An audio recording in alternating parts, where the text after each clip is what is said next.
हरे कृष्ण।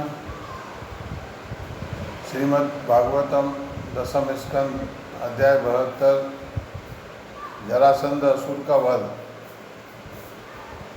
श्री सुखदेव गोस्वामी ने कहा, एक दिन जब राजा युधिष्ठिर राजसभा में प्रख्यात मुनियों, ब्राह्मणों, क्षत्रियों, वैश्यों, भाइयों, गुरुओं, परिवार के बड़े बूढ़ों, सगे संबंधियों, ससुराल वालों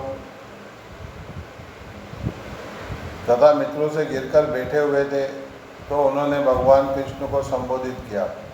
श्री युधिष्ठिर ने कहा, हे गोविंद, मैं आपके शुभ ऐश्वर्यशाली अंशों की पूजा वैदिक उत्सवों के राजा राजसूय यज्ञ द्वारा करना चाहता हूँ। हे प्रभु, हमारे इस प्रयास को सफल बनाएं। हे कमलनाथ नाभ, वे पवित्र व्यक्ति जो निरंतर आपकी उन पादुकाओं की सेवा करते हैं, ध्यान करते हैं और उनका यशोगान करते हैं, जो समस्त अशुभ वस्तुओं को विनष्ट करने वाली है, उन्हें निश्चित रूप से इस भौतिक संसार से मुक्ति प्राप्त हो जाती है। यदि वे इस जगत में किसी वस्तु की आकांक्षा करते हैं तो वे उसे प्राप्त करते हैं, किंतु हे प्रभु, अन्य लोग जो आपकी शरण ग्रहण नहीं करते कभी भी तुष्ट नहीं होते। अतएव हे देवदेव, इस संसार के लोग देख लें कि आपके चरण कमलों में की गई भक्ति की शक्ति कितनी है। हे सर्वशक्तिमान, आप उन्हें उन कुरुओं तथा संजयों की शक्ति दिखला दें जो आपकी पूजा करते हैं, और उनकी भी स्थिति दिखला दें जो पूजा नहीं करते। आपके मन के भीतर यह मेरा है और वह दूसरे का है, इस प्रकार का भेदभाव नहीं हो सकता, क्योंकि आप परम सत्य हैं। समस्त जीवों के आत्मा सदैव संभाव रखने वाले और अपने अंतर में दिव्य आनंद का भोग करने वाले हैं। आप कल्पवृक्ष की तरह उचित रूप से अर्घ पूजने वालों को आशीर्वाद देते हैं और उनके द्वारा की गई सेवा के अनुपात में उन्हें इच्छित फल देते हैं। इसमें कोई दोष भी नहीं है। भगवान ने कहा, हे राजन, तुम्हारा निर्णय सही है। अतएव हे शत्रुकर्षण, तुम्हारी कल्याणकारी ख्याति सभी लोकों में फैलेगी। निस्संदेह महर्षियों, पितरों, देवताओं, शुभचिंतक मित्रों और सारे जीवों के लिए इस वैदिक यज्ञों के राजा का संपन्न होना वांछनीय है। सबसे पहले सारे राजाओं को जीतो, पृथ्वी को अपने अधीन करो और आवश्यक साज सामग्री एकत्र करो, तब इस महान यज्ञ को संपन्न करो। हे राजन, तुम्हारे इन भाइयों ने विभिन्न लोकपालों के अंशों के रूप में जन्म लिया है और तुम तो इतने आत्मसंयमी हो कि तुमने मुझे भी जीत लिया, जबकि मैं उन लोगों के लिए दुर्जय हूँ जिनकी इंद्रियां उनके वश में नहीं है। इस जगत में मेरे भक्तों को देवता भी अपने बल, सौंदर्य, यश या संपत्ति से नहीं हरा सकते। पृथ्वी के शासक की तो बात ही क्या। श्री सुखदेव गोस्वामी ने कहा, भगवान द्वारा इन शब्दों रूपी गायन को सुनकर युधिष्ठिर हर्षित हो उठे और उनका मुख कमल सदृश खिल गया। इस तरह उन्होंने अपने भाइयों को, जो भगवान विष्णु की शक्ति से समन्वित थे, सभी दिशाओं पर विजय के लिए भेज दिया। उन्होंने सहदेव को संजय के साथ दक्षिण, नकुल को मत्स्यों के साथ पश्चिम, अर्जुन को केकयों के साथ उत्तर तथा भीम को मद्रकों के साथ पूर्व दिशा में भेज दिया। ये राजन अपने बल से अनेक राजाओं को हराकर ये वीर भाई यज्ञ करने के इच्छुक युधिष्ठिर महाराज के लिए प्रचुर धन लेते आए। जब राजा युधिष्ठिर ने सुना कि जरासंध पराजित नहीं किया जा सका तो वे सोच विचार में पड़ गए। तब भगवान हरि ने जरासंध को हराने के लिए उद्धव द्वारा सुझावित उपाय बतलाया। इस तरह भीमसेन, अर्जुन तथा कृष्ण ने ब्राह्मणों का वेश बनाया और एक राजा वे गिरिव्रज गए जहाँ भरद्रथ का पुत्र था। ब्राह्मणों का वेश धारण करके ये राजवंशी योद्धा जरासंध के घर पहुँचे। उन्होंने उस कर्तव्यनिष्ठ गृहस्थ के समक्ष याचना की, क्योंकि वह ब्राह्मण वर्ग का विशेष रूप से आदर करता था। कृष्ण, अर्जुन तथा भीम ने कहा, हे राजा, आप हमें दीन अतिथि जाने, जो आपके पास बहुत दूर से आए हैं हम आपका कल्याण चाहते हैं, हम जो भी चाहें कृपया उसे हमें दें। सहनशील व्यक्ति क्या नहीं सह सकता, दुष्ट क्या नहीं करेगा, उदार व्यक्ति दान में क्या नहीं देगा, और समदृष्टि वाले के लिए बाहरी कौन है।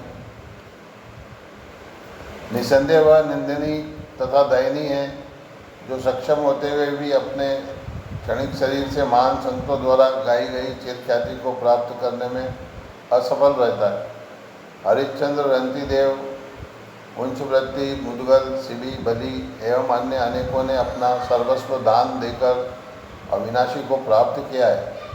श्री सुखदेव गोस्वामी ने कहा, उनकी आवाज़, उनके शारीरिक ढील डोल तथा उनकी कलाइयों पर धनुष की डोरियों से बने चिन्हों से जरासंध यह जान गया कि उसके अतिथि राजन्य हैं, और सोचने लगा कि इसके पूर्व मैंने उन्हें कहीं न कहीं देखा है। जरासंध ने सोचा, ये निश्चित रूप से क्षत्रिय कुल के सदस्य हैं जिन्होंने ब्राह्मणों का वेश बना रखा है। फिर भी मुझे इनको दान देना चाहिए, भले ही वे मुझसे छोड़ने में दुष्कर मेरा शरीर ही क्यों न मान ले। निसंदेह बलि महाराज की निष्कलंक ख्याति विश्व भर में सुनाई पड़ती है।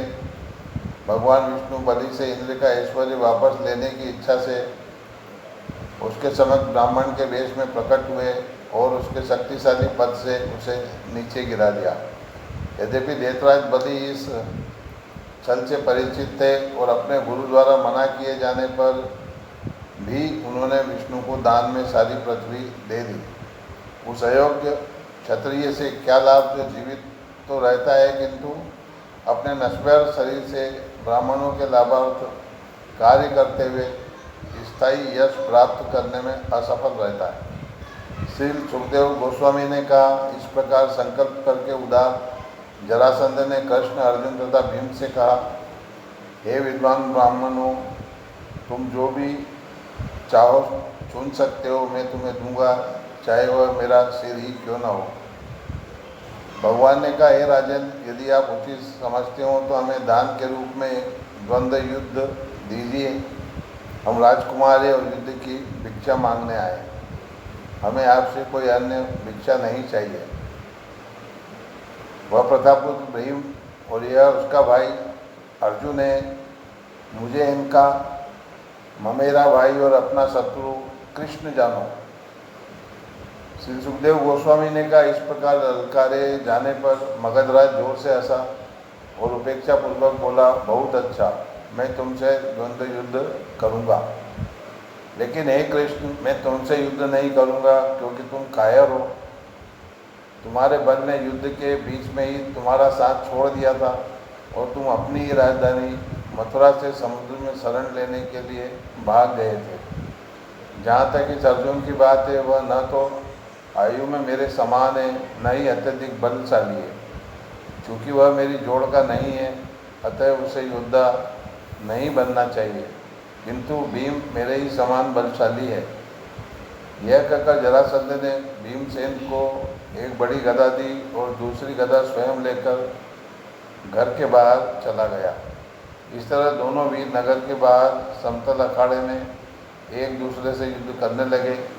युद्ध के क्रोध से पगलाए हुए वे एक दूसरे पर वज्र जैसी गदाओं से प्रहार करने लगे। जब वे दक्षता से दाएं तथा बाएं चक्कर काट रहे थे, जिस तरह के मंच पर अभिनेता नाचते हैं, तब यह युद्ध भव्य दृश्य उपस्थित कर रहा था। ये राजन, जब जरासंध तथा भीमसेन की गदाएं जोर जोर से एक दूसरे से टकराती तो उनसे जो ध्वनि निकलती थी वह दो लड़ते हुए हाथियों के दांतों की टक्कर के समान या तूफान के समय चमकने वाली बिजली के गिरने के धमाके जैसी थी। वे एक दूसरे पर इतने बल और वेग से अपनी गदाएं चलाने लगे कि जब ये उनके कंधों, कमर, पाँवों, हाथों, जांघों तथा हंसलियों पर चोट करती तो वे गदाएं उसी तरह चूर्ण हो जाती जिस तरह की एक दूसरे पर क्रुद्ध होकर आक्रमण कर रहे दो हाथियों से मदार की टहनियाँ पिस जाती है। जब उनकी गदाएं विनष्ट हो गई तो पुरुषों में महान वे वीर क्रोधपूर्वक अपने लोहे जैसे कठोर घूंसों से एक दूसरे पर आघात करने लगे। जब वे एक दूसरे पर घूंसे मार रहे थे तो उससे निकलने वाली ध्वनि हाथियों के परस्पर लड़ने भिड़ने या बिजली की कठोर कड़कड़ाहट जैसी लग रही थी।